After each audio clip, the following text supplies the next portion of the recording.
வணக்கம் நண்பர்களே. இது வாழ்க்கை பயணம் என்ற சீரீஸ்ல பாகம் 2. காலையில 6 மணி அளவுலாம் எந்திரிச்சு வேலையா ஃபஜ்ர் தொழுதுட்டேன். நண்பர்களே, நீங்களும் தொழுகையை மட்டும் தயவு செய்து விட்டுறாதீங்க.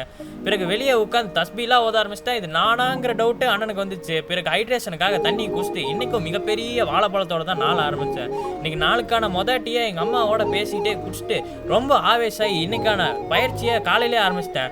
காலையில் வெறும் ஹேண்ட் ஸ்டாண்ட் பயிற்சி மட்டும் தான் பண்ணேன். பின்னாடி வந்து பார்த்தா தான் தெரியுது சொப்பு வாங்கியிருக்கான் காலையிலேயே. காலை வேலைக்கு நல்ல தக்காளி சாப்பாடை சாப்பிட்டு எழுத வேண்டிய வேலைகள்லாம் இருந்துச்சு நேற்று மிச்சம் வச்சது.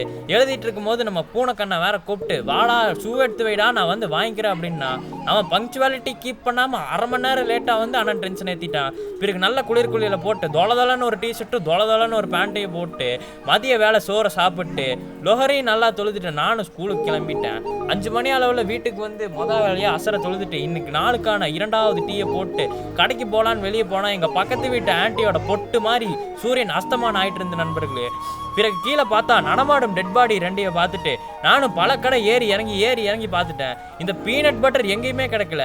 கடைசியாக ஒரு கடையில் சிறப்பாக இருந்துச்சு. பட் ஆனால் அது கிடைச்சதும் இத்தனோண்டு தான் கிடச்சிது. அதுக்கப்புறம் வீட்டுக்கு வந்து பார்த்ததுன்னே ஒரு சில்லறை வேறு சரதுச்சு. அது எங்கடா இப்போ 20 ரூபா இருக்கணும் நானும் தேடுன்னு தேடுறேன். கடைசியில் கிடச்சது எவ்வளோன்னு பார்த்தீங்கன்னா வெறும் 1 ரூபா நண்பர்களே. இதுக்கா இவ்வளோ நேரம் தேடணுங்கிற ஒரு சம்பவம். அதுக்கப்புறம் கையோட எடிட்டிங் வேலைகளும் முடிச்சுட்டு நம்ம டச் பிரான்ச்சு செத்துருச்சுன்னு சொல்லியிருந்தோம். அது ஐசியூ கொண்டு வரக்காக அதுக்கான ஒர்க் அவுட்டை போட்டிருந்தேன். பிறகு இன்னைக்கு நம்ம கைநெல்லுக்கான கிக்கப் தான் ப்ராக்டிஸ் பண்ணிருந்தேன். நல்ல பயிற்சினே சொல்லலாம் இன்னைக்கு. அதுக்கப்புறம் படிக்க வேண்டிய வேலைகள்லாம் இருந்துச்சு. படித்து முடிச்சதுக்கப்புறம் தான் நம்ம யூடியூப் ஸ்டூடியோலேருந்து ஒரு நோட்டிஃபிகேஷனு என்னன்னு பார்த்தா ராஸ்கோல் நீ வந்து தேவையே இல்லாத ஆடியோ யூஸ் பண்ணியிருக்க, அதனால வீடியோவை வந்து நாங்கள் வந்து தூக்குறோண்டா காப்பிரைட் போட்டு அப்படின்னாங்க.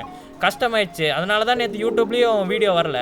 இன்ஸ்டாகிராமில் மட்டும்தான் வீடியோ போட்டிருந்தேன் நேற்று. அதுக்கப்புறம் நைட்டு நல்லா சாப்பாடை சாப்பிட்டு இஷாவை தொழுதுட்டு நானும் போய் படுத்துட்டேன். நாளைக்கு சந்திப்போம்.